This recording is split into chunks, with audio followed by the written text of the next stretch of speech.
के प्रधानमंत्री रहे चौधरी चरण सिंह जी ने किया था, जहां चौधरी चरण सिंह जी के लिए किसान किसी जाति धर्म का हो, वो किसान था।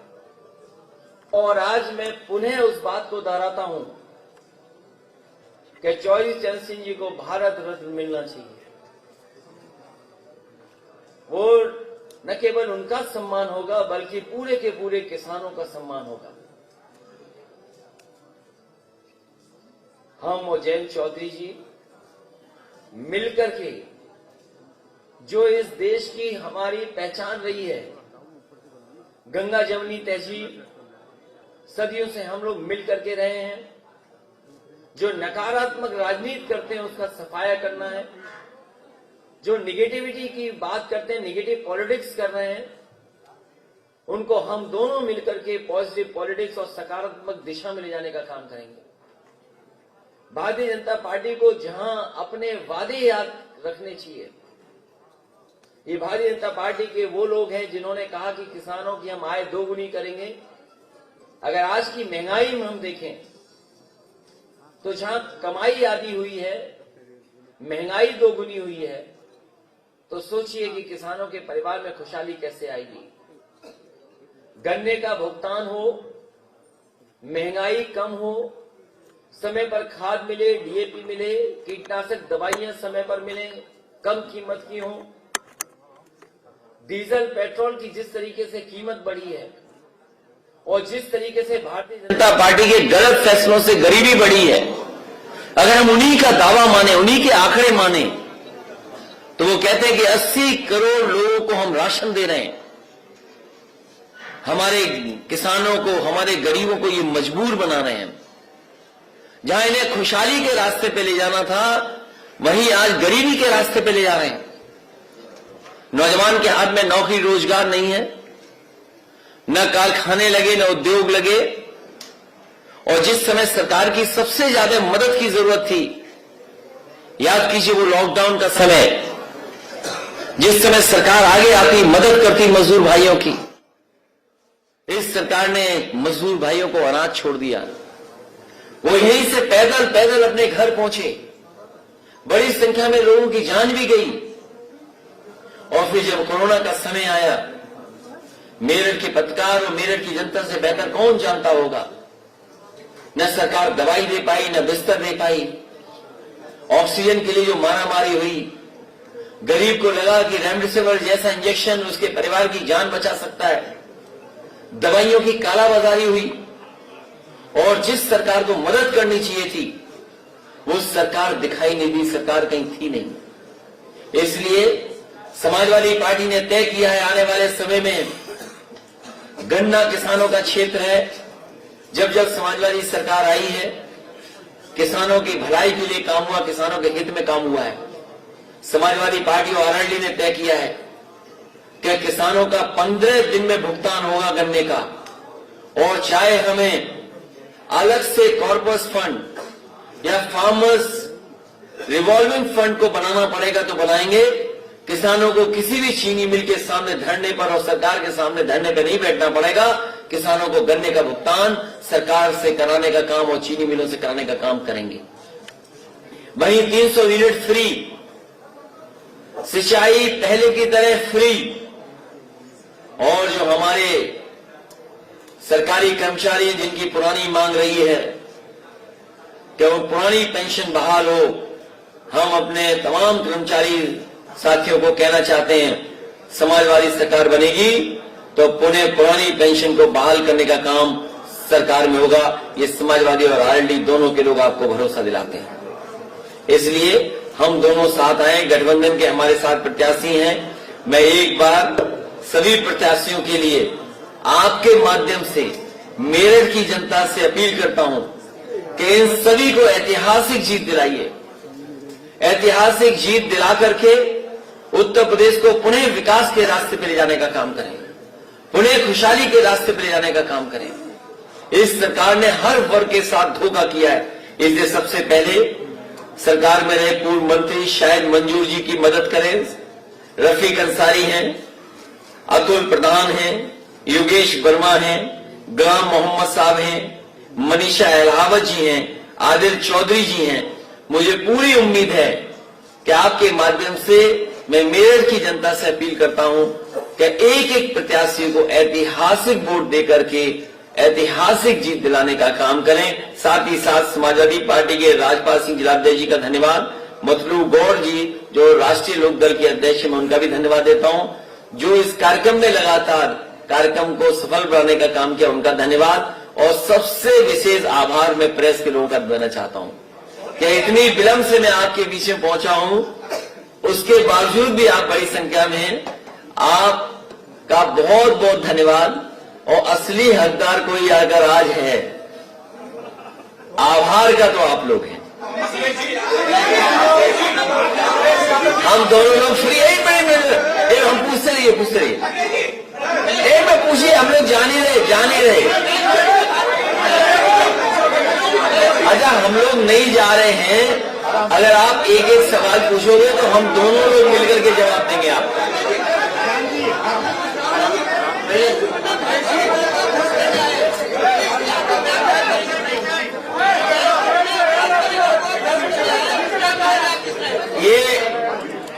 ये पत्रकार साथी हमसे नीचे हो जाओ तो पीछे वाले रिकॉर्ड भी कर लेंगे। ये हमारे साथी ने पूछा है कि हम लोग कैसे ध्वस्त करेंगे। जिस दिन समाजवादी पार्टी और आरएलडी का कार्यक्रम मेरठ में हुआ था, उसी दिन भारतीय जनता पार्टी के होश उड़ गए थे। जिस दिन दोनों का ऐतिहासिक कार्यक्रम मेरठ में हुआ था, उसी दिन भारतीय जनता पार्टी के होश उड़ गए थे। और इस बार तो किसान चुनाव लड़ रहा है, यहाँ का नौजवान चुनाव लड़ रहा है।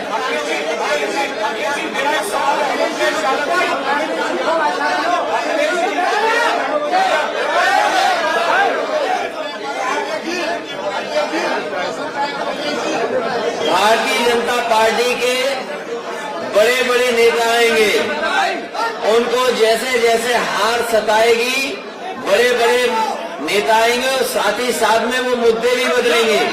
इसलिए हमारी समाजवादी पार्टी और राष्ट्रीय लोकदल का वही बुनियादी मुद्दे हैं कि किसान के हित में फैसले हों, नौजवान को रोजगार मिले, उद्योग कारखाने लगे, महंगाई कम हो, बिजली सस्ती हो।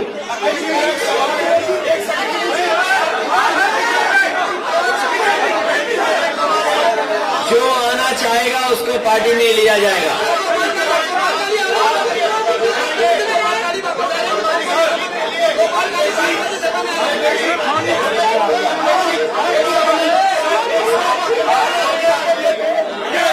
अरे बड़ा महत्वपूर्ण सवाल पूछ रहे हैं।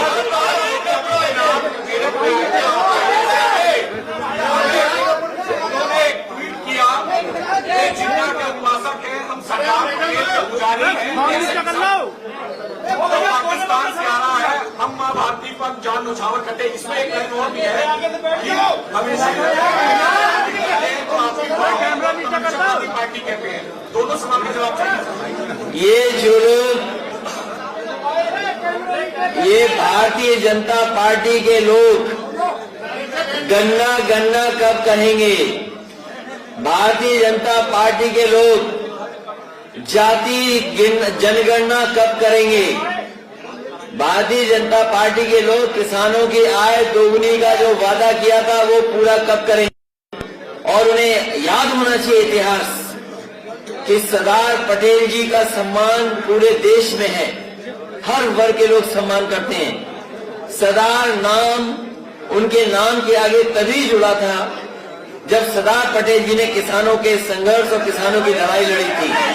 आज ये बताएं, जिन्होंने किसानों को आतंकवादी कहा, किसानों को मवाली कहा, किसानों को अपमानित किया, किसानों के लिए कील लगाई, किसानों के लिए बड़े बड़े पत्थर के लगाए गए रोकने के लिए ट्रैक्टरों पर एफआईआर हुई, डीजल ट्रैक्टरों को नहीं दिया गया, इसलिए जानबूझ करके ध्यान हटाने के लिए कह रहे हैं। और हमारे मुख्यमंत्री तो ऐसे हैं जो लैपटॉप नहीं चला पाते हैं, तो ट्वीट कैसे लिख पाएंगे वो? सब तमंचावादी पे होगा। अगर आप सच्चाई से आकलन करेंगे तो भारतीय जनता पार्टी के पहले मुख्यमंत्री हैं जिन पर इतने आपराधिक मुकदमे थे। डिप्टी सीएम इनके उनसे ज्यादा उन पर आपराधिक मुकदमे थे। जिन पर ऐसे मुकदमे होंगे वो तमंचेबाज होंगे, तो जिन पर एक भी मुकदमा नहीं होगा वो तमंचेबाज होंगे।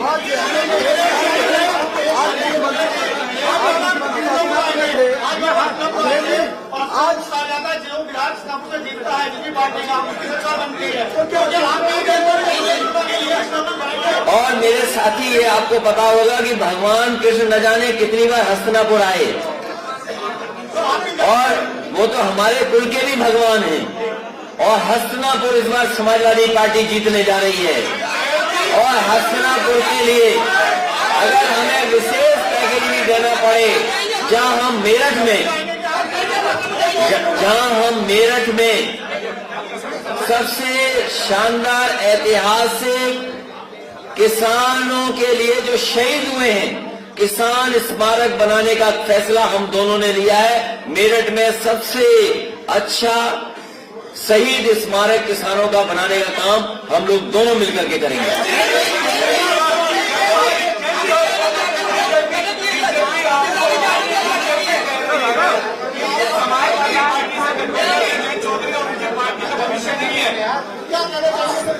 जैन जी बताएंगे। देखिए, बीजेपी वाले आपको बताना चाहते हैं कि आप खा सकते हो, क्या आप पहन सकते हो, आप नागरिक हो कि नहीं, आपका अधिकार क्या है। नौजवान जाता है नौकरी मांगने, उन पर लटवाजे जाते हैं, किसानों को कुचला जाता है, किसान राजधानी जाना चाहते हैं, किसान घाट जाना चाहते हैं, उनको रोका जाता है। अब ये लोग बताएंगे कि हमारा भविष्य क्या है। बहुत विवेकपूर्ण फैसला मैंने सोच समझ के लिया है।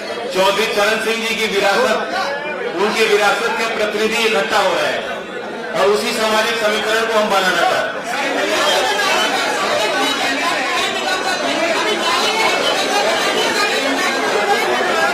मुझे इस समाज से कोई मतलब नहीं है, मैं उस जाति से आता हूं, इसलिए वही सवाल मुझसे आप बार बार पूछते। किसान की बात करो ना। एक महिला पत्रकार की सरकार है, आपके बारे में षड्यंत्र ये बनाया जा रहा है कि समाजवादी पार्टी जब आ जाती है तो बदमाश हावी हो जाएंगे। आपके मुंह से एक शब्द नहीं निकला माननीय अखिलेश जी कि जब आएगी एनसीआर में आगे दे सकते थे। आप ये बताइए, सुनिए एक मिनट, बहुत सारे समाज ऐसे हैं बोलना इस समय आपकी तरफ आना चाहते हैं, लेकिन उनके दिमाग में डर बैठा है। मैं पत्रकार साथी का धन्यवाद देता हूं कि उन्होंने बहुत महत्वपूर्ण सवाल उठाया है। मैं आपको भरोसा दिलाता हूं तो पुलिस को लेकर के अगर आप विभाग में और आपको पत्रकार भी जानते होंगे, पुलिस की सहूलियत के लिए दुनिया की जिस तरह बेहतरीन व्यवस्था है, समाजवादी पार्टी जो आज डायल 112 है, एक रिस्पॉन्स सिस्टम दिया था पुलिस को सबसे बेहतरीन। भविष्य में मैं आपको भरोसा दिला सकता हूं कि किसी तरीके से कोई कानून के साथ खिलवाड़ नहीं करेगा, और अगर कानून के साथ खिलवाड़ करेगा तो कानून के अंदर उसके ऊपर कड़ी से कड़ी कार्रवाई होगी। साथ ही साथ मैं आपको बताना चाहता हूं कि उत्तर प्रदेश में अगर हम आंकड़ों के हिसाब से देखें, एनसीआरबी का आंकड़ा देखें, तो आज उत्तर प्रदेश की कानून व्यवस्था पहले से खराब हुई है। भारतीय जनता पार्टी के सरकार को सबसे ज्यादा नेशनल ह्यूमन राइट कमीशन से नोटिस मिले हैं, और कोई सोच सकता है कि मुख्यमंत्री के गृह जनपद में एक व्यापारी कारोबार के लिए गया हो तो पुलिस ने पीट पट करके उसकी जान ले ली हो। और यही नहीं, पुलिस में कभी जेल में हत्या नहीं हुई होगी, किसी की जेल में हत्या हो गई। और मैं आपको कहना चाहता हूं, और हमारे पत्रकार साथियों को कहना चाहता हूं कि कोई भी मुख्यमंत्री जेल में 3 घंटे नहीं रहा होगा। ये पहले उत्तर प्रदेश के मुख्यमंत्री हैं जिनके ऊपर न जाने कितने मुकदमे हैं, और किससे मिलने के लिए 3 घंटे जेल में रहे थे किसके साथ चाय पी थी, किसके साथ बिस्किट खाए थे। कम से कम जो तमंचावादी बोल रहे हैं उन्हें इसका जवाब देना चाहिए कि 3 घंटे किस माफिया के साथ उन्होंने जेल में चाय और नाश्ता किया था।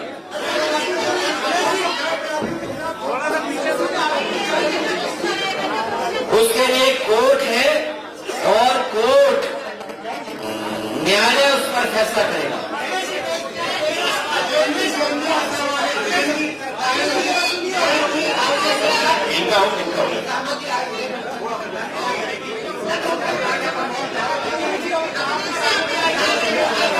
ये किसानों के लिए बिजली के लिए बड़ी बात ही कह चुके हैं।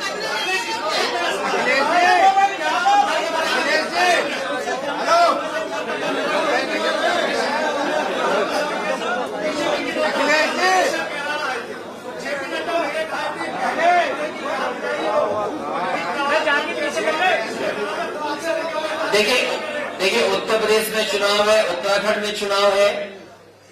केवल उत्तर प्रदेश में पलायन का सवाल नहीं है। 1000 से ज्यादा गांव खाली है उत्तराखंड में, 1000 से ज्यादा गांव। क्या गृह मंत्री उत्तराखंड में भी जाएंगे? और इस बार यहाँ के किसान, यहाँ का नौजवान, यहाँ के हर वर्ग के लोगों ने तय किया है कि भारतीय जनता पार्टी का पॉलिटिकल पॉइंट होने जा रहा है।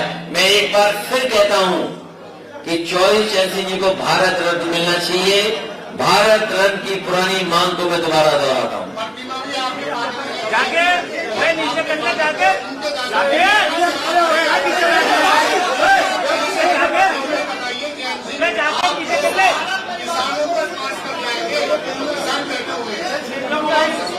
कौन से किसान की बात?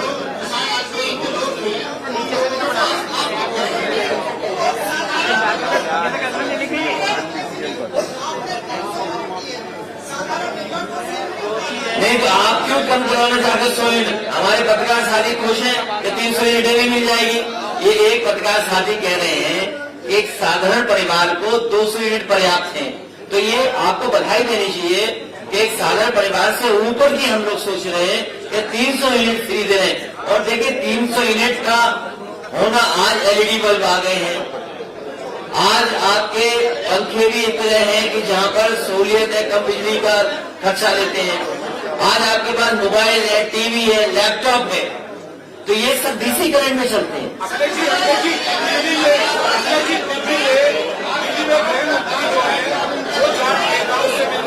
ये इसलिए मिलने हैं, इसलिए मिलने हैं मेरे पत्रकार साथी, वो इसलिए मिलने हैं क्योंकि जयंत चौधरी जी ने उनके दरवाजे बंद कर दिए।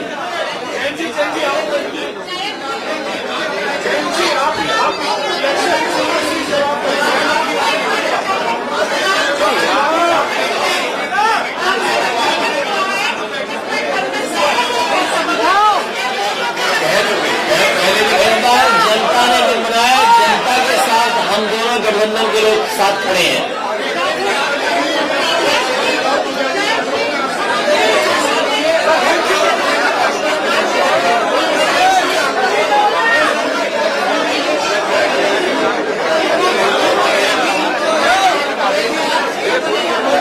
इसके साथ साथ ये जो पूर्व विधायक गोपाल काली जी, मुकेश शर्मा जी और डॉक्टर संदीप गुर्जर, जो अरे कहाँ आ गए आप लोग, मैं आपको पार्टी में शामिल कर रहे हैं, इनका मैं स्वागत करता हूँ, बहुत बहुत बधाई। और एक बार फिर समाजवादी पार्टी और आरएलडी के जितने भी प्रत्याशी हैं